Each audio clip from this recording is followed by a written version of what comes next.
Salut, c'est MJK. Aujourd'hui dans ce tutoriel on va modifier une guitare. Donc on a commencé tout simplement par prendre une guitare type c'est une réplique de Stratocaster, donc Jim Forrest. On va tout simplement, on a déjà commencé, donc comme on peut constater, à travailler au Dremel. Donc on dessine une forme supplémentaire, donc on creuse dans la forme déjà existante, ce qui va donc nous permettre ensuite de tout simplement installer une équalisation 3 bandes.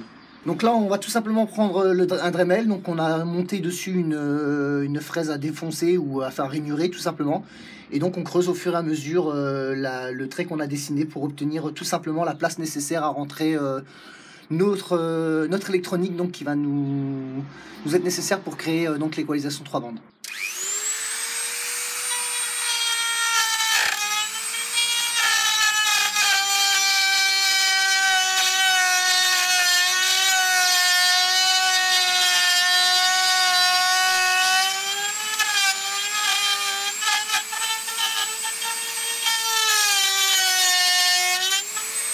Donc comme vous pouvez voir là, on creuse tout simplement petit à petit avec le Dremel.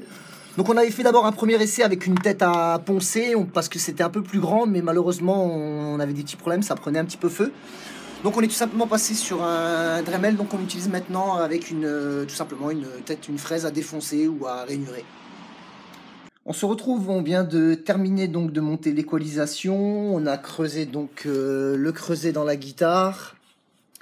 On a préparé les trous dans le, je sais pas comment ça s'appelle, le petit capot qui cache la guitare là. Et donc maintenant il reste plus qu'à monter les coils. Donc j'ai utilisé une plaque pré-découpée. Ça me permet tout simplement en fait d'installer les coils et de pouvoir souder plus simplement le schéma.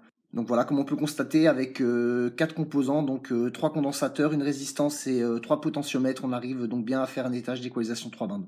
Et donc voilà le résultat après quelques heures de travail. Donc on a fini de monter l'équalisation donc sur le panneau de la guitare. On a réinstallé toute l'électronique dans le corps de la guitare.